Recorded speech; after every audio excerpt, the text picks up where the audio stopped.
किसी भी सप्लाई में फॉल्ट का कैसे पता करें, यानी कि कोई भी सप्लाई आपके पास डेड पड़ी है या फिर वो शॉर्ट हो रही है तो उसके फॉल्ट का हम कैसे पता कर सकते हैं। इस टॉपिक पर और इस वीडियो की बहुत ज़्यादा डिमांड आप लोगों ने की थी, तो फाइनली वो वीडियो मैं आज लेके आ गया हूँ। और अगर आप इस वीडियो को कंप्लीट वॉच करते हैं तो मैं गारंटी देता हूँ आप 100 में से 100% सीख कर ही जाएंगे, क्योंकि यहाँ मेरे सिखाने का तरीका बहुत ही डिफरेंट है। और ज़रूरी नहीं कि आपने कोई भी इलेक्ट्रॉनिक्स का कोर्स किया हो या फिर इलेक्ट्रॉनिक्स के बारे में कोई भी आपने ऐसी पुस्तक पढ़ी हो। बस आप लोगों को थोड़ा बहुत जानकारी होगी तो भी आप इस सर्किट को आसानी से रिपेयर कर सकते हैं। वैसे मैं इस सर्किट का यहाँ पर डेमो दूंगा। इससे रिलेटेड आपके पास कोई भी एसएमपीएस सर्किट है, मोबाइल चार्जर है या फिर कुछ भी है, कोई भी चीज़ अगर आपके पास ख़राब पड़ी है, यानी कि कोई भी सर्किट आपके पास ख़राब पड़ा है, इस वीडियो को देख के आप उसे सॉल्व या फिर रिपेयर कर सकते हैं।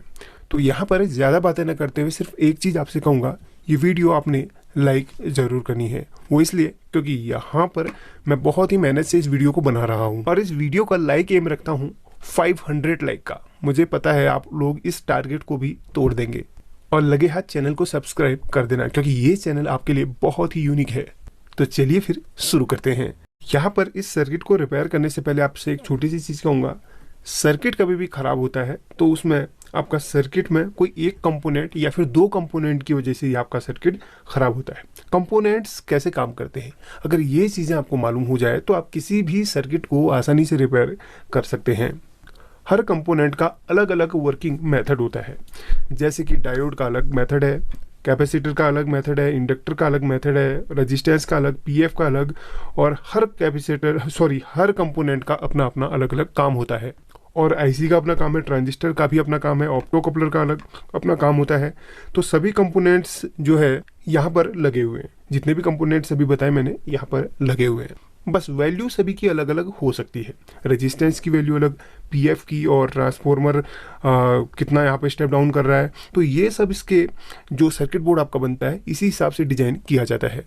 और जो सर्किट बोर्ड में मेन काम होता है वो मेन काम होता है आईसी का, इंटीग्रेटेड सर्किट जिसे हम कहते हैं। जैसे कि यहाँ पर आप देख रही है आईसी लगी हुई है। जरूरी नहीं कि किसी एसएमपीएस में आईसी लगी हो, किसी किसी में आप ट्रांजिस्टर को भी देख सकते हैं। अब यहाँ पर जब मैंने आपको बता दिया आईसी का मेन काम है, तो आईसी से पहले ये फालतू के कंपोनेंट क्यों लगे हैं, आपके मन में यही आ रहा होगा। देखिए, ये फालतू के कंपोनेंट नहीं है। आईसी को कभी भी प्योर वोल्टेज या फिर प्योर करंट की जरूरत पड़ती है। और जो हमें मेन से जो एसी 220 वोल्ट होती है उसे डीसी करने के लिए कुछ डायोड लगे होते हैं। उसको और ज़्यादा प्योरिटी देने के लिए वहाँ पर फिल्टर के लिए कैपेसिटर वगैरह लगे रहते हैं, इंडक्टर लगे रहते हैं, जो उसमें स्पैक्स वगैरह आते हैं, जो उसमें वोल्टेज अप डाउन होती है, सभी को स्टेबल करने के लिए यहाँ पर ये सारे कंपोनेंट लगते हैं। और प्योर वोल्टेज आपकी आईसी तक पहुँचती है। फिर उसके बाद वो स्विचिंग करके ट्रांसफॉर्मर को देता है, और ट्रांसफॉर्मर स्टेप डाउन करके, एसएम ट्रांसफॉर्मर स्टेप डाउन करके वो आउटपुट मतलब यानी कि प्राइमरी से सेकेंडरी सेक्शन को देता है। उससे पहले आपको एक चीज़ बताना भूल गया, एसएमपीएस सर्किट के दो पार्ट होते हैं, प्राइमरी सेक्शन और सेकेंडरी सेक्शन। प्राइमरी सेक्शन में हाई वोल्टेज होती है और उसे मैंने आपको वर्किंग मेथड बता दिया ना, आईसी वगैरह पूरा ट्रांसफॉर्मर को देता है, फिर ट्रांसफॉर्मर को सेकेंडरी सेक्शन में देता है। एसएमपीएस सर्किट में जो दूसरा सेक्शन रहता है सेकेंडरी सेक्शन, तो उसमें आपको बिल्कुल भी हाथ लगाने पे करंट नहीं लगता है। वो इसलिए क्योंकि यहाँ पर प्राइमरी और सेकेंडरी सेक्शन को अलग करता है आपका ट्रांसफॉर्मर। और वहाँ पर देखिए, ट्रांसफॉर्मर का जो अंदर का स्ट्रक्चर होगा, काफ़ी सारे लोगों को पता होगा स्ट्रक्चर उसका, उसके प्राइमरी और सेकेंडरी वाइंडिंग अलग अलग होती है। बस वहाँ पर एक मैग्नेटिक वेव क्रिएट होती है और प्राइमरी सेक्शन से सेकेंडरी सेक्शन के कॉइल पर उसकी जो है वोल्टेज एक तरंग के माध्यम से जाती है। ठीक है, इसका भी वर्किंग मेथड मैंने बताया हुआ है कि ट्रांसफॉर्मर कैसे वर्क करता है। उसकी वीडियो आपको इस वीडियो के एंड पे मिल जाएगी, तब जाके आपका सेकेंडरी सेक्शन एक्टिवेट हो जाता है। ठीक है, एक एग्जांपल के लिए आपको वैसे भी अभी बता देता हूँ। ट्रांसफॉर्मर की अगर स्ट्रक्चर की बात करें, आपका इस तरीके से होता है। ठीक है, एक जल्दबाजी में अभी बना रहा हूँ। तो यहाँ पर ये आपका प्राइमरी सेक्शन, ठीक है, 220 वोल्ट यहाँ से इनपुट होती है। यहाँ पर आपका लाइव और ये न्यूट्रल आपकी इनपुट हुई, और यहाँ से आपका लाइव और न्यूट्रल निकलेगी स्टेप डाउन होके, अगर स्टेप डाउन ट्रांसफॉर्मर का यूज किया है तो एसएमपीएस सर्किट में जितने भी आपके ट्रांसफॉर्मर यूज होते हैं सभी स्टेप डाउन के लिए यूज होते हैं। और इस सर्किट में आपको आउटपुट लगभग 3 या 4 मिलती है, 5 वोल्ट, 24 वोल्ट एंड 3.3 वोल्ट। तो इस ट्रांसफॉर्मर में जो वाइंडिंग होती है वो देखिए इस तरीके से होती है।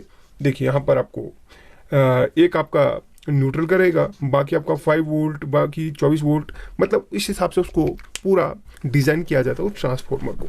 ठीक है, तो ट्रांसफॉर्मर के प्राइमरी सेक्शन का, देखिए प्राइमरी सेक्शन का सेकेंडरी सेक्शन से बस इतना लिंक होता है, वहाँ पर एक बीच में एक वेव के माध्यम से ट्रांसफ़र होता है। जो आपका करंट या फिर वोल्टेज जो भी रहता है वो एक वेव के माध्यम से यहाँ पर ट्रांसफ़र होता है। बाकी यहाँ पर दोनों अलग अलग होते हैं। इसको समझने के लिए ये चीज़ आपके ज़रूर समझ में आई होगी। और वहीं पर प्राइमरी और सेकेंडरी सेक्शन में यहाँ पर एक ये लगा होता है, क्या, ऑप्टो कपलर। ठीक है, या फोटो कपलर भी काफ़ी सारे लोग इसे कहते हैं। इसके वर्किंग मेथड को भी मैंने अच्छी तरीके से क्लियर कर दिया एक वीडियो में। इस वीडियो के एंड पे वो वीडियो दे दूंगा।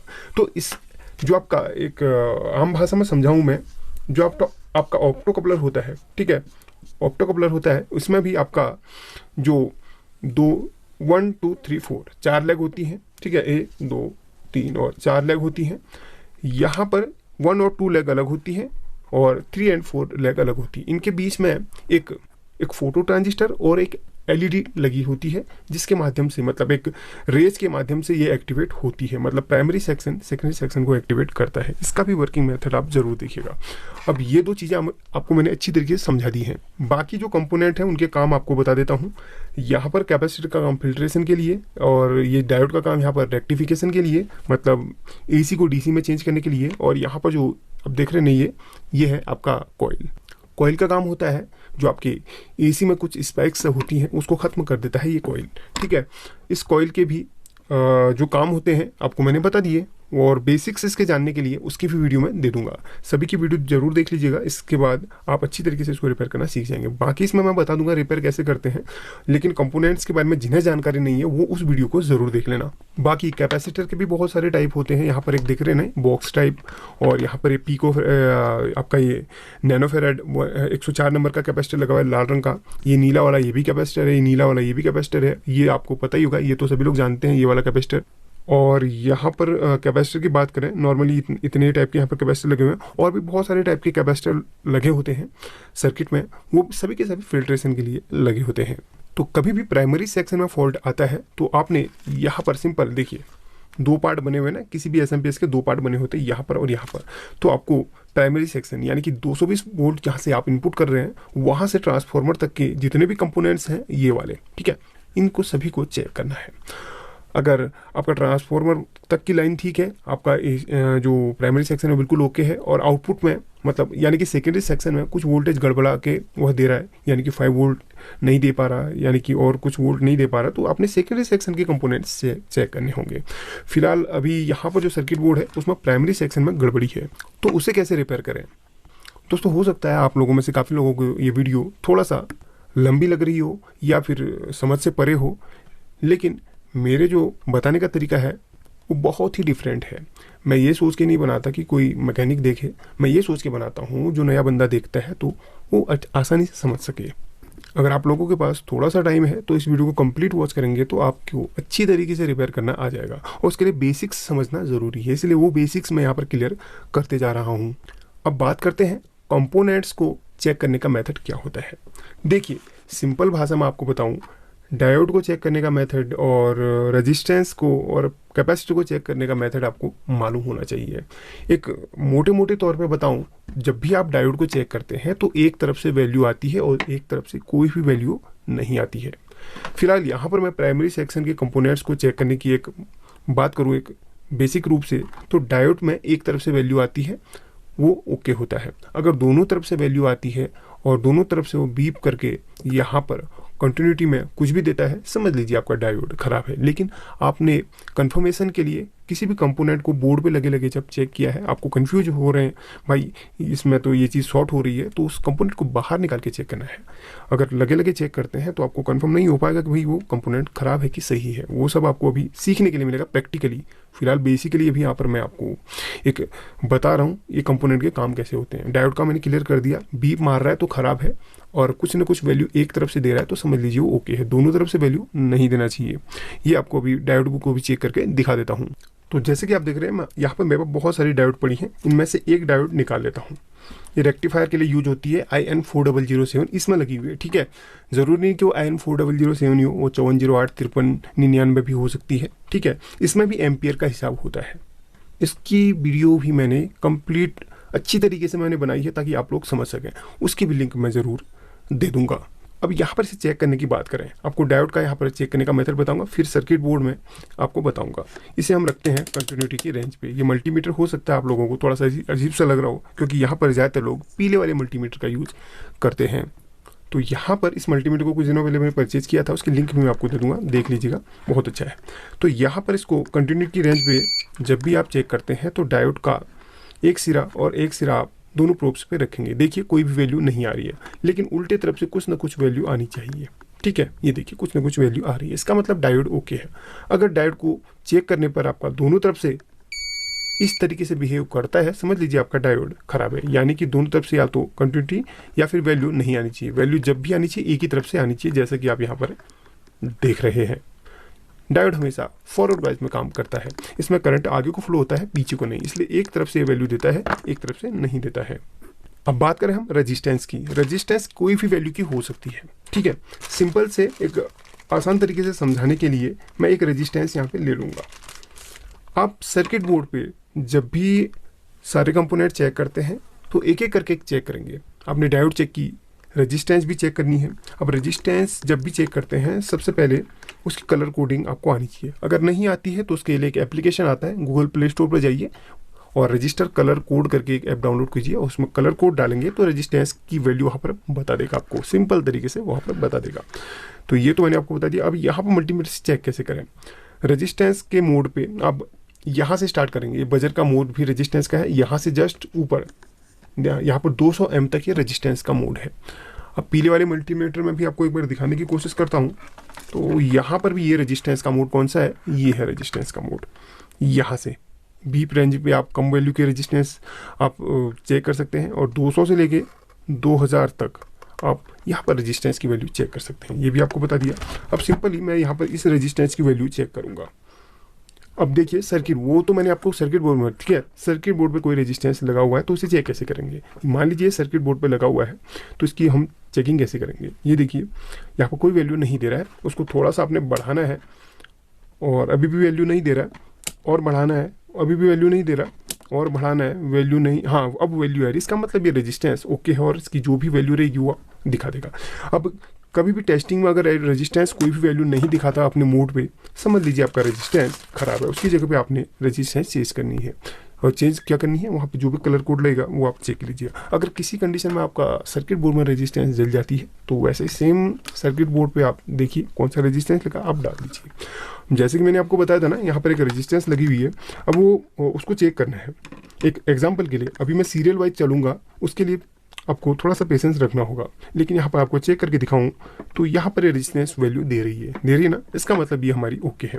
तो वो रेजिस्टेंस और वो रेजिस्टेंस सेम थी, इसलिए यहाँ पर ये 9 कितना के मतलब 9 किलो ओम्स की, 9.5 10 किलो ओम्स के आसपास की है बता रही है, यानी कि 10 के की है रेजिस्टेंस है, इसलिए यहाँ पर वैल्यू दे रही है। मान लीजिए अगर वैल्यू नहीं देती, समझ लीजिए आपकी रेजिस्टेंस खराब है। अब बात करते हैं कैपेसिटर की। कैपेसिटर को चेक करने के लिए आपको सिंपल यहाँ पर बजर की रेंज पर रख लेना है।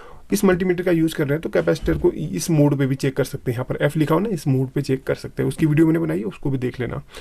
जितने भी इससे रिलेटेड वीडियो होंगी सभी देख लेना, सभी क्लियर कर लेना, आपको बहुत सारी जानकारी उसमें मिल जाएंगी। अब बजर की रेंज पे हमने इसको रख लिया है और कैपेसिटर को इसमें चेक करना है। एक चीज़ आपको बता दूँ, कैपेसिटर अगर बिल्कुल ओके होता है तो वहाँ पर कोई भी वहाँ पर शॉर्टिंग नहीं दिखाता और कोई भी वहाँ पर आपको ऐसा कोई आपको हाफ शॉर्टिंग की प्रॉब्लम नहीं आनी चाहिए। यानी कि कैपेसिटर को आप चेक करते हैं तो वो कुछ ना कुछ वैल्यू दिखा भी सकता है और नहीं भी दिखा सकता। जैसे कि यहाँ पर ये देखिए, ये नेगेटिव है, नेगेटिव में नेगेटिव एंड पॉजिटिव में पॉजिटिव हम रखा लेते हैं। देखिए कोई भी वैल्यू, थोड़ा सा वैल्यू दिखाने के बाद वो वैल्यू डाउन कर लिया उसने, इसका मतलब चार्ज हो चुका है। अब यहाँ पर ये कोई भी वैल्यू नहीं दिखाएगा। तो ये जो कंडीशन है कैपेसिटर की ओके कंडीशन है। उल्टे करके चेक करें तो यहाँ पर देखिए ये भी कुछ वैल्यू दिखा के आपका डाउन हो सकता है। हाँ कुछ बीप शुरुआत में दी, उससे आप घबराएं नहीं, लेकिन अगर कैपेसिटर खराब होगा तो इस तरीके से बीप मारेगा, वो दोनों पिन में इस तरीके से बीप मारेगा। वो तो मैंने खराब कैपेसिटर की बात बता दी। यहाँ पर ओके कैपेसिटर है तो कोई भी वैल्यू नहीं दे रहा है। हाँ, वैल्यू दिखाने के बाद थोड़ा सा वैल्यू आपको डाउन हो जाएगी या फिर जीरो में आ जाएगा, ठीक है। ये कैपेसिटर के अच्छे होने की कंडीशन होती है, बस बीप नहीं मानना चाहिए। वीक होने के बाद, अगर वीक है तो आप वीक है तो उसको चेंज कर लो। वीक होने पर कैसे पता चलेगा कि भाई वीक है, ठीक है, वो भी आपको बता देता हूँ। इस मल्टीमीटर में वीकनेस का पता कैसे करें। इस मल्टीमीटर में यहाँ पर इस कैपेसिटर की वैल्यू देखनी है 82 UF यानी कि माइक्रोफैरड। तो 82 माइक्रोफैरड में 200 पे रखते हैं और यहाँ पर इस रेड प्रोब को हम रखेंगे इस जगह पे। तो कैपेसिटर की जो फैरड है वहाँ पर कितना आ रहा है वो बता देगा आपको। देखिए वहाँ पर बता देगा कितने फैरड का है। तो कितना है 86, 82 की जगह यहाँ पर थोड़ा सा ऊपर दिखा रहा है कैपेसिटर ओके। अगर वीक रहेगा तो आपको कोई भी फैरड नहीं बताएगा। अब हर किसी के पास ये मल्टीमीटर संभव तो नहीं है कि हो, जिसके पास है वो चेक कर सकते हैं, जिसके पास नहीं है तो इसमें सॉर्टिंग चेक कर लें। सॉर्टिंग आ रही तो फेंक के नया वाला डाल दें जो इस वैल्यू का हो, जो इस माइक्रोफैरड का हो। हाँ, एक चीज़ आपने हमेशा याद रखनी है, कैपेसिटर को जब भी चेंज करते हैं वहाँ पर वोल्टेज और माइक्रोफैरड जरूर देख लें। वोल्टेज थोड़ा सा बढ़ा के ले सकते हैं, वोल्टेज घटा के मत लीजिए। 100 वोल्ट का वहाँ पे मेंशन है, तो 100 नहीं है तो आप 150 का डाल दो, कोई दिक्कत नहीं है। 200 का डाल दो, कोई दिक्कत नहीं है। अगर 100 की जगह आपने थोड़ा सा नीचे का डाल दिया, वो कैपेसिटर फट सकता है। माइक्रोफैरड आप थोड़ा सा ऊपर नीचे बढ़ा घटा सकते हैं। 82 है तो 100 वहाँ पे कर सकते हैं, इतना आपने ध्यान देना है। अब 3 चीज़ें मैंने आपको बता दी, डायोड, कैपेसिटर और रेजिस्टेंस, इन्हीं से मिलकर आपका सर्किट तैयार होता है। अब बात करें यहाँ पे इंडक्टर कॉइल की। इंडक्टर कॉइल, चलिए इंडक्टर कॉइल को भी यहाँ पर आपको बता देता हूँ। यहाँ पर 2 पार्ट हैं इंडक्टर कॉइल के। ये सीधे यहाँ पर इस तरीके से यूज हो रही है। आपको एक चीज़ बता दूँ मैं, यहाँ से ये देखिए, ये इंडक्टर कॉइल आपकी यूज हो रही है। ये आपकी लाइव वायर, ये आपकी न्यूट्रल वायर। ये आपका लाइव न्यूट्रल, ये चलेगी आपका कहाँ पर, रेक्टिफायर के लिए, लाइव और न्यूट्रल। ये आपके इंडक्टर का एक पार्ट, ये दूसरा पार्ट। देखिए इंडक्टर एसी में जो स्पाइक्स आती है उसको ख़त्म कर देती है। अगर इंडक्टर आपकी ख़राब होगी तो ये ब्रेक होने के बाद आपका यहाँ पर और यहाँ पर कोई वैल्यू नहीं देगी। अगर दोनों पार्ट इसके ब्रेक हो जाएंगे तो यहाँ पर भी कोई वैल्यू नहीं देगी। इंडक्टर हमेशा यहाँ पर आपकी किस में लगती है, सीरीज में लगती है। तो सीरीज में लगती है तो इंडक्टर क्या करनी चाहिए, इस तरीके से बीप मारनी चाहिए। सॉरी, यहाँ पर इसको मैंने गलत यूज किया है। तो इंडक्टर हमेशा यहाँ पर इस तरीके से बीप मारनी चाहिए। इंडक्टर कोई सी भी हो सकती है, इंडक्टर के भी बहुत सारे टाइप होते हैं, इस पर भी मैंने वीडियो बनाई है। तो इंडक्टर आपका ड्रम टाइप की भी हो सकती है, आपका इस टाइप की भी, और ट्रांसफार्मर की शेप में भी हो सकती है। आप लोग, बहुत सारे लोग कंफ्यूज जाएंगे कि वो भाई इंडक्टर है या फिर वो ट्रांसफार्मर। इस पर भी एक मैं वीडियो कंप्लीट ले आऊँगा, उसको भी देख सकते हैं। फाइनली मैंने बेसिक्स आपको क्लियर करवा दिए हैं। बाकी जो मैंने कैपेसिटर का आपको बताया था ना, इस वाले कैपेसिटर को चेक करके अभी बताया था ना, तो वैसा ही उसमें थ्योरी इन कैपेसिटर के भी पर भी लागू होती है, इस पर और इस पर भी लागू होती है, ठीक है। ये नीले वाले कैपेसिटर पे कोई वैल्यू नहीं आनी चाहिए। बीप मार रहे हैं तो समझ लीजिए कैपेसिटर आपका ख़राब है। कोई सा भी हो कैपेसिटर, वो ख़राब है, बीप नहीं मारना चाहिए। बस टोटल मिला के, कुल मिला के ये आपको बता दिया मैंने। काफ़ी सारे लोगों को सर्किट बोर्ड नया नया देखते हैं तो पता नहीं चल पाता कि वो क्या चीज़ है, ठीक है, अच्छी बात है। जो सीख रहे हैं उनके लिए बहुत ही हार्ड ये चीज़ होती है। तो मैं एक छोटा सा हिंट देके उन्हें बताऊं। देखिए डायोड के बगल में हमेशा डी लिखा होता है, जो भी डायोड होती है उसके बगल में डी लिखा होता है, ठीक है। डी, ये डायोड है ना, इसके बगल में डी लिखा है। ये कॉइल है, कॉइल के बगल में एल एफ, यानी कि एल भी लिखा हो सकता है, यानी कि एल एफ भी लिखा हो सकता है, एल भी लिखा, कॉइल के जस्ट बगल में। कॉइल कैसे भी टाइप की हो सकती है, एक हिंट देने के लिए आपको यहाँ पर ये कॉइल दिखाता हूँ, ठीक है। ये भी कॉइल है तो इसके बगल में एल लिखा हुआ है। देखिए इसकी शेप अलग है।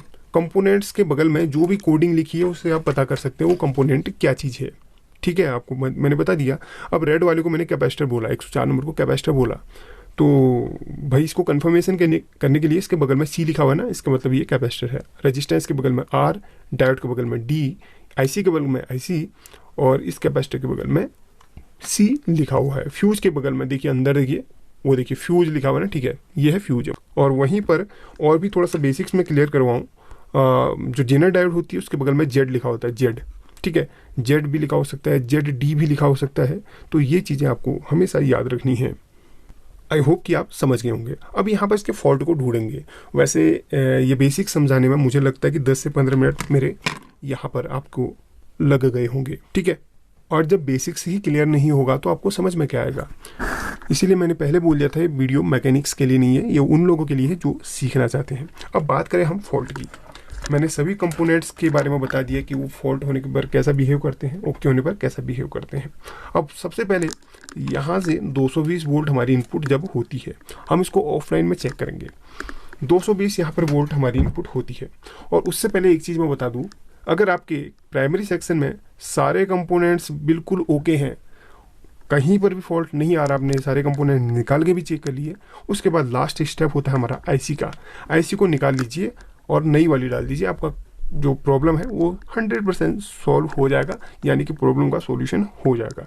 आईसी नहीं है तो ट्रांजिस्टर तो लगा ही होगा, ठीक है, उसको भी निकाल लीजिए। ट्रांजिस्टर नहीं है तो मॉसफेट होगा, मॉसफेट को निकाल लो। और अगर उसमें ट्रैक वगैरह जो भी इस्तेमाल हुआ है उसको निकाल लो। सारे कंपोनेंट सही हैं तो इसका मतलब ट्रैक या मॉसफेट जो भी इसमें यूज है वो आपका ख़राब है। यही नहीं, कोई भी आपका सर्किट बोर्ड हो उसमें भी ऐसा ही होता है। अब यहाँ पर हमें सब कुछ स्टार्टिंग से चेक करना होगा। इसमें फॉल्ट क्या है ये बता दूं, ये बिल्कुल डेड कंडीशन में है। अब डेड कंडीशन में है तो किस जगह पे फॉल्ट है हमें वो ट्रेस करना है। सबसे पहला जो काम होता है हमारा फ्यूज़ को चेक करने का होता है। तो यहाँ पर जो फ्यूज इस्तेमाल हुआ है तो यहाँ पर फ्यूज़ को हमने चेक करना है। ये बजर की रेंज में सेट है, बिल्कुल ओके है। अब फ्यूज़ को हम चेक करेंगे तो फ्यूज़ पता ही है भाई, फ्यूज हमारा कुछ ना कुछ यहाँ पर वैल्यू दिखा गया, यानी कि फ्यूज जब भी आपको चेक करेंगे तो आप इस तरीके से बीप आपको सुनाई देगी और कुछ ना कुछ ओम्स वहाँ पर दिखा सकता है, यानी कि फ्यूज हमारा हमेशा सीरीज में लगता है। ये देखिए फ्यूज हमारा ब्रेक है, इसका मतलब फ्यूज में गड़बड़ी है। अब होता क्या है ना, फ्यूज ब्रेक क्यों हुआ, दो कंडीशन होती हैं।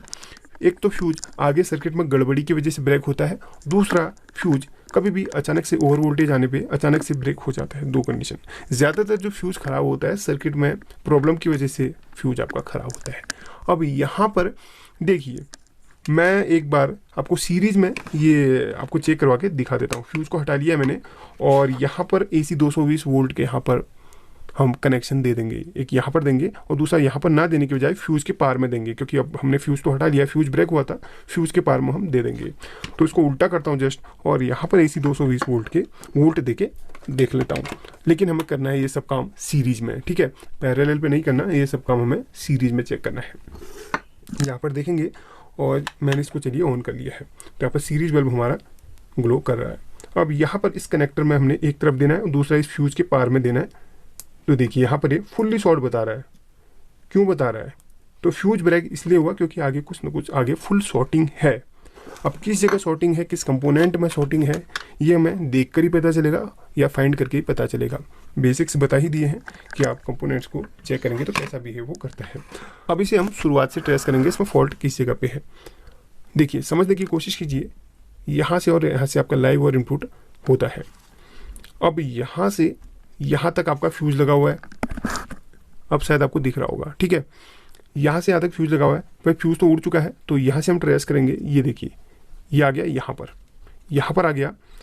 तो आपका ये जा रहा है, आपका एक जा रहा है आपका इस कैपेसिटर में, ये कौन से पीले वाले, एक लाइव वायर कैपेसिटर पे, दूसरा इस कनेक्टर के यहाँ से आ गया, तो दूसरा जा रहा है इसमें कैपेसिटर में।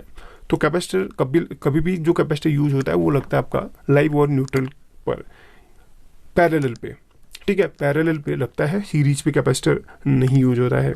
हाँ, ऑडियो बोर्ड पे सीरीज में भी आपको कैपेसिटर मिल सकता है, लेकिन यहाँ पर जो मेन जो आपका SMP सर्किट है उसमें आपका यहाँ पर पैरेलल पे लगा हुआ है, डायरेक्ट लाइव और न्यूट्रल में, ताकि उसको वो फिल्टर कर सके। तो यहाँ पर कैपेसिटर लगा, उसके बाद यहाँ पर देखिए ये यहाँ से यहाँ तक जा रहा है इंडक्टर कॉइल के माध्यम से, यहाँ से आ जा रहा है इंडक्टर कॉइल के माध्यम से, यानी कि एक दो इंडक्टर कॉइल के दो पार्ट है, तो इसे हमें चेक करना है।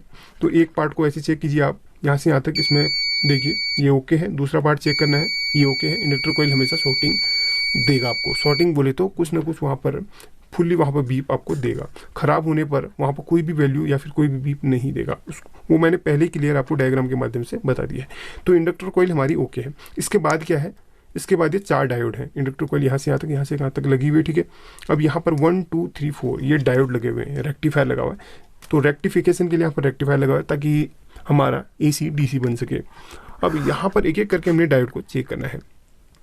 जैसे कि फर्स्ट वाली डायोड को हमने चेक करना है, ये शॉर्ट आ रहा है, ये शॉर्ट आ रहा है, ये शॉर्ट आ रहा है और ये शॉर्ट आ रहा है। इसका मतलब ये डायोड हमारी ख़राब है, बिल्कुल नहीं है। ये मैंने इसलिए कहा क्योंकि आपको मैंने पहले बता दिया था कि अगर आपको सर्किट बोर्ड पे लगे लगे कोई भी चीज़ शॉर्टिंग बता रही है तो आप उसको 100% शॉर्टिंग नहीं मानेंगे। तो अब हमने करना क्या है, एक डायोड की लेग को निकाल के हमने चेक करना है। ठीक है, ऐसी कंडीशन में एक डायोड की लेग को मैं फ्री करके एक बार कंफर्म कर लूँगा कि भाई डायोड हमारी शॉर्ट है या फिर नहीं है। तो एक डायोड की हमने लेग निकाल के बाहर चेक करने ली है, तो ये हमारी निकल चुकी है। एक लेग भी निकाल लेते हैं तो आप उससे कंफर्म हो जाएंगे, क्योंकि अब सर्किट बोर्ड से एक लेग का कनेक्शन हट चुका है। तो चलिए अब यहाँ पर इस डायोड को मैं चेक करता हूँ, तो तभी पता चल पाएगा कि ये शॉर्ट है या फिर ओके है। तो इसका मतलब ये डायोड हमारी शॉर्ट है, फुल शॉर्ट बता रही है। तो ये डायोड को हमने निकाल के बाहर कर लेना है। तो यहाँ पर फर्स्ट में इस डायोड को निकालेंगे और बाहर कर लेंगे। अब लगे हाथ एक बार दूसरी डायोड को भी चेक कर लें। ठीक है, अब यहाँ पर कोई शॉर्टिंग नहीं, एक डायोड को निकालने के बाद शॉर्टिंग खत्म हमारी। अब शॉर्टिंग इसमें आ रही है और इसमें भी आ रही है, तो इसका मतलब अभी इसमें शॉर्टिंग आ रही है, तो इसको भी निकाल लेते हैं। चलिए कंफर्म करने के लिए इसको भी निकाल लेते हैं। और इस डायोड को चेक करवा के नहीं दिखाया मैंने आपको, सॉरी, इसको भी चेक करवा के ख़राब डायोड क्या यहाँ पर बिहेव करती है वो आपको दिखाना ज़रूरी है, ताकि आप लोग समझ सकें और सीख सकें। एक वीडियो में बहुत सारी जानकारी आपको यहाँ पर मिल रही होंगी। आई होप कि आपने वीडियो अभी तक लाइक कर ली होगी। ये आपके डायोड ख़राब है, उल्टी तरफ ख़राब है। जब डायोड सही होती है तो आपको बताया था मैंने क्या होता है, एक तरफ से वैल्यू देती है, बीप नहीं मारती। ये डायोड ख़राब है। और यहाँ पर तीसरी डायोड यानी कि ये वाली भी यहाँ पर शॉर्टिंग बता रही है, तो इसको भी हमने अलग कर लेना है। तो चलिए इसको भी जल्दी से हम अलग कर लेते हैं। तो ये डायोड भी हमारी अलग हो चुकी है और उसकी लेग को भी हम फ्री कर लेते हैं।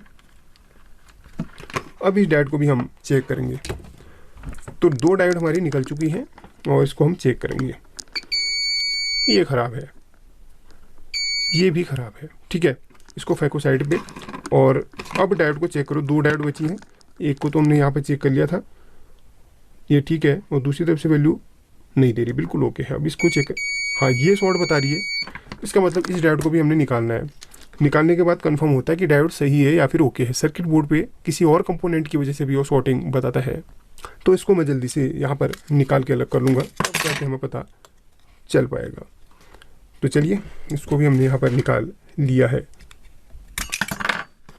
और यहाँ पर से एक लेग फ्री हो चुकी है और दूसरी लेग को भी हम यहाँ पर फ्री कर लेंगे। तो ये डायोड भी हमारी निकल चुकी है। अब इसे भी हम लोग टेस्ट करेंगे। ये डायोड हमारी ख़राब है, इसको रखो साइड पे। तो तीन डायोड हमारी ख़राब निकल चुकी हैं। अब एक डायोड तो हमारी ओके है, आपको मैंने बता दिया था। अब यहाँ पर थोड़ा सा आगे चलते हैं। एक कैपेसिटर है जो मेन आपका 400 450 वोल्ट का होता है और 10 से आपका 45-46 माइक्रोफेरेड का वो कैपेसिटर हो सकता है, लेकिन होता वो 400 वोल्ट का ही है, क्योंकि मेन सर्किट पे लगा है। तो मेन सर्किट पे आपका 220 वोल्ट वाले में आपका 400 वोल्ट के आसपास का लगता है, क्योंकि रेक्टिफिकेशन के बाद डायोड की मतलब वोल्टेज थोड़ा सा बढ़ जाती है। अब यहाँ पर कैपेसिटर पे प्लस माइनस में चेक करेंगे तो यहाँ पर कोई भी वैल्यू नहीं दे रहा है। इसका मतलब हमारा कैपेसिटर ओके है। भाई कैपेसिटर तो ओके है, लेकिन अभी भी हमने कंफर्म नहीं किया कि कैपेसिटर ओके होने के बाद भी हमारा सर्किट चालू हो जाएगा। अभी हमने और भी चीज़ें चेक करनी है, जैसे कि ये हमने इस कैपेसिटर को चेक करना है, इस कैपेसिटर को चेक करना है, इसको चेक करना है, इसको चेक करना है, इसको चेक करना है। आईसी को भी एक बार चेक करने का थोड़ा सा बेसिक्स आपको बता दूंगा। तो यहाँ पर इस कैपेसिटर को चेक करते हैं, इसकी दोनों लेग पे हम यहाँ पे इसको लगा लेते हैं। तो ठीक है, कोई भी वैल्यू नहीं दे रहा, वैल्यू दे सकता है लेकिन बीप नहीं माना चाहिए कैपेसिटर पे। पीले कैपेसिटर को चेक करते हैं, तो ठीक है, इसमें भी कोई भी बीप या फिर कोई भी ऐसी शॉर्टिंग हमें नहीं आ रही है। अभी यहाँ पर हमने चेक करना है इस डायोड को, इस कैपेसिटर को, इस रेजिस्टेंस को, बिल्कुल लाइन पे लगी है। इस रेजिस्टेंस को चेक करने के लिए आपको बताया था ना 10 किलो ओम्स की है, तो यहाँ पर 20 पे रख लेंगे, क्योंकि 10 का है तो 20 से नीचे नीचे की इसमें वैल्यू आपका दिखाएगा। ठीक है, तो ये आपकी ओके है, तो यहाँ पर दिखाएगा 10 अप्रॉक्स, बिल्कुल 10 के आसपास दिखा सकता है। बिल्कुल एक्यूरेट 10 नहीं दिखाता, कोई भी मल्टीमीटर मैंने देखा इसमें 976 बता रहा है, तो इसका मतलब ये भी ओके है। अब इसके बाद में जो आपका क्या लगी हुई है, ये रेड रंग की जो है कैपेसिटर लगी हुई है, यानी कि आपका नैनोफेरेड 104 नंबर, उसको भी चेक करेंगे। तो यहाँ पर ये भाई सॉरी कैपेसिटर को आप इसमें चेक करेंगे। ठीक है, तो इसमें भी यार कोई भी यहाँ पर बीप या फिर कोई शॉर्टिंग नहीं आ रही, कुछ वैल्यू अदर कंपोनेंट्स की वजह यहाँ पर दिखा सकता है। अब बात करते हैं यहाँ पर एक डायोड की, डायोड भी लगी है, तो डायोड में भी कोई ऐसी कोई शॉर्टिंग नहीं आ रही, वैल्यू भी बिल्कुल ओके बता रहा है। तो डायोड, कैपेसिटर और रेजिस्टेंस ये भी ओके है। भाई सारे कंपोनेंट हमारे क्लियर हो चुके हैं ही क्या प्राइमरी सेक्शन में। अब लास्ट में जो आईसी है, आईसी को भी आप बेसिक चेक कर सकते हैं। यहाँ पर देखिए आईसी की 8 लेग हैं, 4 एक तरफ और 4 एक तरफ, और 4 लेग एक साथ यहाँ पर अटैच्ड हैं आईसी की। और इसके साथ में सामने में चेक करेंगे, 1 मिनट, मल्टीमीटर भी दिखना चाहिए आपको, ये देखिएगा, इसमें चेक कीजिए भाई कोई भी शॉर्टिंग नहीं आ रही इसमें, कोई भी, हाँ कुछ ना कुछ वैल्यू दिखा सकता है, वो आईसी के अंदर के कंपोनेंट्स की वजह से होता है।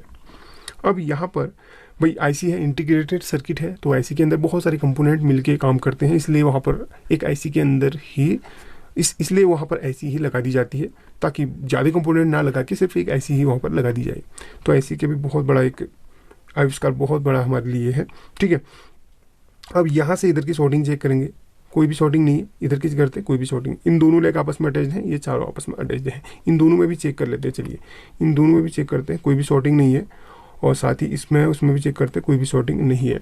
तो आईसी में अभी भी कोई शॉर्टिंग हमें नहीं मिल रही है। इसका मतलब हमारा सिर्फ 3 डायोड हैं, उसके बाद हमारा लगता है कि सर्किट हमारा चालू हो जाएगा। अब यहाँ पर 3 डायोड कौन से लगाने हैं, IN4007 नंबर के आप डायोड यहाँ पर लगा लीजिएगा।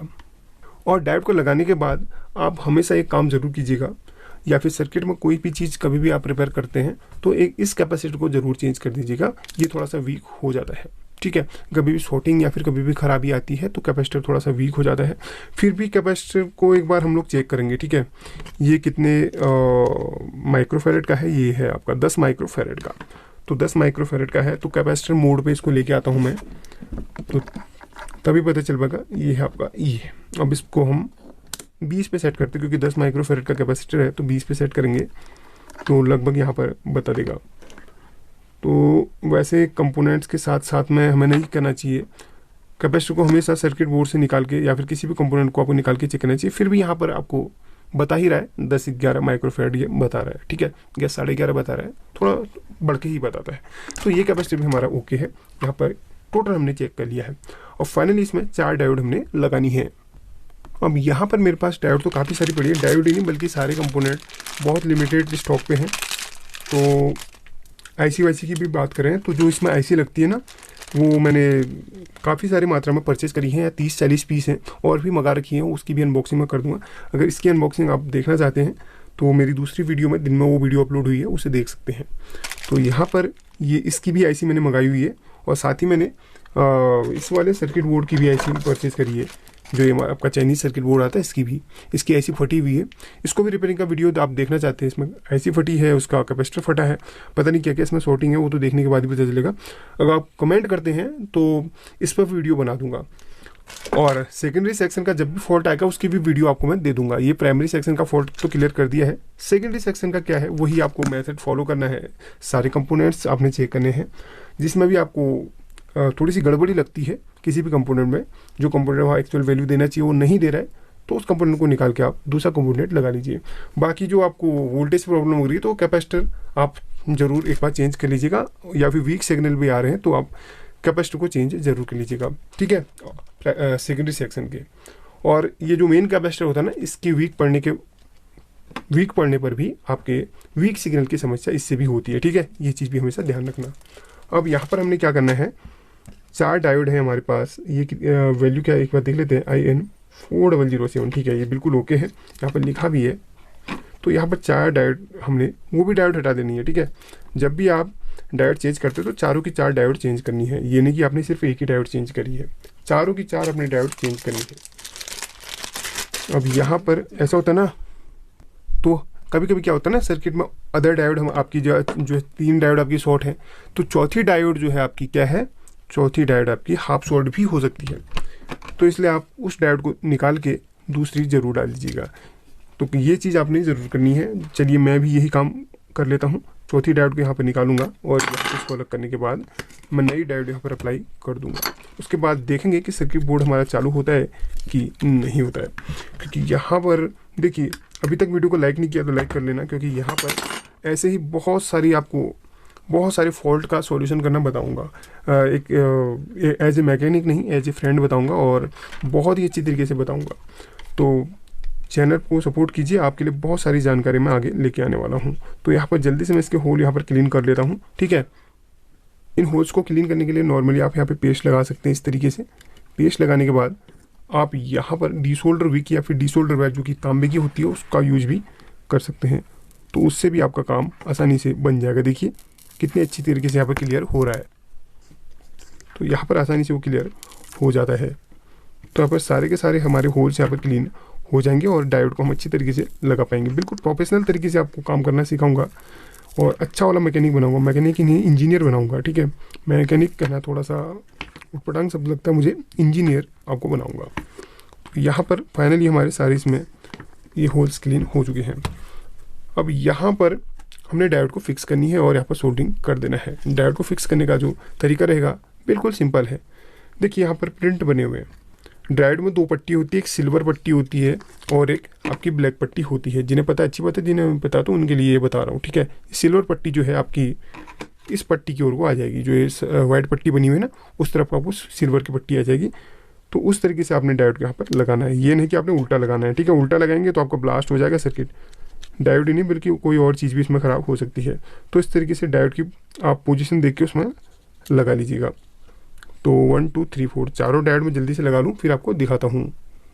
तो यहाँ पर 4 डायोड मैंने लगा ली हैं, इसकी पोजीशन मैंने देख के अब यहाँ पर इनको हमने सोल्डरिंग करना है। देखिए यहाँ पर इस टाइप का कटर आता है, उससे आप यहाँ पर इसकी लेग को कट करके फिर सोल्डरिंग कर सकते हैं। तो यहाँ पर जल्दी से इसकी लेग को मैंने कट कर लिया है और यहाँ पर मैं सोल्डरिंग कर लूँगा। उससे पहले आपको बताऊँगा यहाँ पर पेस्ट ज़रूर अप्लाई कीजिए, आपकी सोल्डरिंग अच्छी और मजबूत होगी पेस्ट अप्लाई करने से। ये तो हमारा काम हो चुका है, तो अब यहाँ पर हम सोल्डरिंग कर लेंगे। तो ये हो चुका है, ये हो चुका है। और यहाँ पर एक इस तरीके से भी आप सोल्डरिंग कर सकते हैं और दूसरा तरीका बताऊँगा, क्योंकि यहाँ पर मैंने इसके अपोजिट साइड से मैंने डायोड पकड़ी हुई वरना गिर न जाए। तो ये तो आपने सोल्डरिंग कर ली है। और दूसरा तरीका ये भी है सोल्डरिंग करने का। मैं जो सोल्डरिंग करता हूँ बहुत ही यूनिक तरीके से करता हूँ, आपको बताता हूँ, ठीक है। आप लोग भी शायद ऐसे तरीके से करते हो। तो यहाँ पर इस तरीके से रख लें, इस तरीके से रख लें, इस तरीके से और इस तरीके से, बहुत ही प्रोफेशनल तरीके से हम सोल्डरिंग करते हैं। तो फाइनली ये काम हमारा डायोड लगाने का हो चुका है। अब इसे क्लीन कैसे करें? क्लीन करने के लिए आप नॉर्मली ब्रश में पेट्रोल या फिर क्लीनर लगा के यूज़ कर सकते हैं। तो देखिए ये क्लीन हमारा हो चुका है। और ये जरूर चेक करना है एक दूसरे से कोई चीज़ अटैच तो नहीं है, ठीक है। कोई भी लेग एक दूसरे से अटैच होती है तो समझ लीजिए आपका कुछ ना कुछ खराबी होने वाली है। फाइनली इसको चेक कर लेना आपने, भाई कोई चीज़ में आपका गलत तो नहीं लगी है। ये सब चेक करने के बाद आप इसको टेस्ट कर लेंगे। अब यहाँ पर एक बार मैं फिर से इसकी जो लेग है उसमें शॉर्टिंग ज़रूर चेक करूँगा, ठीक है। शॉर्टिंग ज़रूर चेक करूँगा अभी शॉर्टिंग आ रही कि नहीं, जैसे कि हमारी पहले आ रही थी। यहाँ पर हमने शॉर्टिंग चेक करनी है, तो मल्टीमीटर को यहाँ पर मैं बजर के रेंज पे रख लिया, देख लीजिए। अब यहाँ पर सभी डायोडों में हमने शॉर्टिंग चेक करनी है। 1 2 3 एंड 4 जो वैल्यू दिखाना चाहिए वो दिखा रहा है, ठीक है, बिल्कुल ओके है। क्यों ना आप इसको टेस्ट कर लीजिए। हाँ, एक चीज़ लगाना हम भूल गए, हम फ्यूज़ लगाना भूल चुके हैं। अब फ्यूज़ कौन सा लगाएं? फ्यूज़ आप नॉर्मली या तो आप ग्लास टाइप फ्यूज़ लगा सकते हैं, जैसा कि इसमें ऑलरेडी लगा हुआ था। वो नहीं आपके पास है तो आप इसमें इस तरीके से ये 10-20 ओम्स 30 ओम्स तक का रेजिस्टेंस यूज़ कर सकते हैं। ये फ्यूज ओम्स, ठीक है, खुरदुरा टाइप का होता है जो कि आपका एलईडी बल्ब पे लगता है, उसे भी आप यहाँ पर लगा सकते हैं इस तरीके से। तो चलिए मैं इसको जल्दी से यहाँ पर सोल्डरिंग कर देता हूँ फ्यूज वाली जगह पे। तो यहाँ पर इसे मैंने सोल्डरिंग कर लिया है। अब आती है इसकी फाइनल टेस्टिंग की बारी। फाइनल टेस्टिंग वही सीरीज मेथड में करेंगे, तब जाके हमें कंफर्म हो पाएगा कि भाई ख़राब है या फिर सही है। ये रखते हैं हम सीरीज बल्ब को और यहाँ पर इसको पहले आपको चला के दिखाऊँ, ठीक है। ये ओके है ना। अब यहाँ पर इसको चला के मैं दिखाता हूँ। तो ये देखिए ये एसएमपीएस हमारा चल पड़ा। तो यहाँ पर फ्यूज देखिए, यहाँ पर कोई भी यहाँ पर आपको शॉर्टिंग नहीं आ रही। अगर हाफ शॉर्टिंग या फिर फुल शॉर्टिंग आती है तो ये बल्ब यहाँ पर हाफ शॉर्टिंग में आधा जलता है और फुल शॉर्टिंग में ऐसे पूरा जलता है। तो यहाँ पर ये चल पड़ा। अब आप कहेंगे भाई वोल्टेज चेक नहीं करवाई, वो भी करवाएंगे, बिल्कुल आपको वोल्टेज भी चेक करवाएंगे, इसकी आउटपुट वोल्टेज ज़रूर चेक करवाएंगे ताकि आप बिल्कुल कन्फर्म हो सकें। और नेक्स्ट जो वीडियो आने वाली है इसके सेकेंडरी सेक्शन में आने वाली है और यहाँ पर और इसके आईसी से रिलेटेड जो प्रॉब्लम आती है उसमें आने वाली है, वो भी आपको बताऊंगा। दूसरा सर्किट बोर्ड आपको मैंने बता दिया, बाकी जो है वही मेथड रहेगा बिल्कुल चेक करने का जैसे कि मैंने आपको क्लियर करवा दिया है। अभी यहाँ पर इसको मैं जल्दी से इस तरीके से लगा देता हूँ। चलिए लग चुका है। अब इसकी वोल्टेज टेस्टिंग में करवा के आपको दिखा देता हूँ। ये ऑन हो चुका है। मल्टीमीटर को एक मिनट, मल्टीमीटर को सेट कर लूँ। मल्टीमीटर को हम रखेंगे कहाँ पर? डीसी आउटपुट क्या क्या है, मैक्सिमम 24 पे है, तो इसको हम रखते हैं मैक्सिमम 200 पे रखते हैं, ताकि यहाँ पर 24 वोल्ट भी हमारी मेज़र हो सके। नेगेटिव को नेगेटिव पे रखते हैं, नेगेटिव हमारा यहाँ से दूसरी साइड का और वहाँ से दूसरी साइड का, जिसे हम GND यानी कि ग्राउंड भी कहते हैं।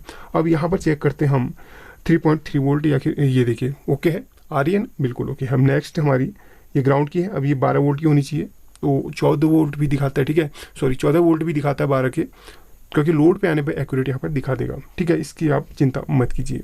नेक्स्ट हमारा 24 वोल्ट का, तो 22 वोल्ट इसमें दिखाता है। और उससे नेक्स्ट कौन सा है, यहाँ पर ये 5 वोल्ट का होगा, ठीक है, तो यहाँ पर 3.3 दिखा रहा है, तो इसमें आपका 3.3 के जो 2 बना के रखे हुए, जो इंडियन सप्लाई है आपकी, वहाँ पर फिक्स आपको 3.3 वोल्ट मिलती है। उसके लिए आपको यहाँ पर फिक्स के लिए जेनर डायोड यहाँ पर दिया रहता है, इसलिए आपको मिलती है, दोनों तरफ आपको 3.3 मिलेगी, 5 यहाँ पर नहीं मिलती है। अब आप कहेंगे कार्ड भी चला के दिखा दें, तो यहाँ आपको कार्ड भी मैं चला के दिखा देता हूँ। ये कार्ड शायद से ओके है, चलिए चेक करने पर ही पता चलेगा। यहाँ पर ये जो ग्रीन वायर टूटी है वो ग्राउंड की टूटी है। ग्राउंड यहाँ पर 2 वायर दी रहती हैं, कोई बात नहीं है, आप एक ग्राउंड से भी काम चला सकते हैं, क्योंकि वो भी उसी से अटैच्ड होती है। तो यहाँ पर, और इसको यहाँ पर इससे के साथ कनेक्ट कर लूँ, 1 मिनट, थोड़ा सा यहाँ पर उस जगह पे हाथ नहीं लगाना है, क्योंकि वो फुल AC सेक्शन है आपका। तो यहाँ पर ये देखिएगा अटैच हो चुका है, यहाँ पर ये देखिए, वेट करते हैं, ये देखिए अभी इसमें कोई भी प्रोग्राम नहीं है इस कार्ड में, इसलिए यहाँ पर ये बता रहा है, ठीक है। अब आप कहेंगे यार, काफ़ी सारे लोग बोलते हैं कार्ड सही है आपका, तो ठीक नहीं है, कार्ड ही चेंज कर लेता हूँ, ठीक है, कार्ड ही चेंज कर लेते हैं ताकि आपको क्लियर में दिखा सकूँ। ये ले लीजिए, और यहाँ पर इसको मैं यूज़ करता हूँ, तो यहाँ पर देखिएगा, वेट करते हैं, ऑन हो गया, और वेट करिए, तो यहाँ पर ये 54वां आपका चैनल नंबर आ रहा है, ठीक है, ये, और इसको चेंज करूँ, कौन सा है ये, ठीक है, 51 और 50 48 आ रहा है, ठीक है, इसका मतलब हमारा ये ओके हो चुका है। अब आप बिल्कुल भी यार कोई भी नेगेटिव कमेंट न करें, और कोई भी यहाँ पर कन्फ्यूजन हो तो कमेंट ज़रूर करें, पॉजिटिव कमेंट करें, उसका रिप्लाई भी आपको पॉजिटिव ही मिलेगा। तो और ये तो आपका सप्लाई का प्रॉब्लम हो गया, बाकी आपको मैंने बता दिया। अगर आप कमेंट्स करते हैं तो मैं, वैसे कमेंट नहीं भी करेंगे तो आपको कल परसों तक वो वीडियोज़ मिल जाएंगी जो मैं बता रहा था सेकेंडरी सेक्शन और IC सेक्शन का प्रॉब्लम। बाकी ये जो कार्ड है ना, इसका रिपेयरिंग का भी वीडियो बनाता हूँ। जब कार्ड डेड हो जाता है तो इसकी जो IC है, वो ये जो मेमोरी IC है, आपको वैसे ही बता देता हूँ, जब भी आपका कार्ड डेड हो, सब कुछ सप्लाई वगैरह सब ओके हो, तो डेड के जो कंडीशन आ रही है, यानी कि डेड आ रही है, ऑन लिखने के बाद थोड़ी देर में बंद हो जा रहा है, तो इस IC को चेंज कर लो। कौन सी? Memory IC। कहाँ पे होती है? इस बड़ी IC के जस्ट दाहिनी तरफ को, यहाँ पर इस तरीके से जो सेम कार्ड होता है उसकी IC आप डाल दो। किसी और कार्ड में कोई और प्रॉब्लम है तो उसकी IC आप डाल सकते हैं, वो आपका कार्ड हमारा चालू हो जाएगा। और भी बहुत सारे कार्ड है मेरे पास रिपेयर के लिए आए हैं, उनको भी मैं बनाऊंगा। फिलहाल यहाँ पर इतना ही। वीडियो पसंद आई तो लाइक धूम मचा देना बिल्कुल। तो फिर मिलते हैं अगली वीडियो में, तब तक के लिए टेक केयर।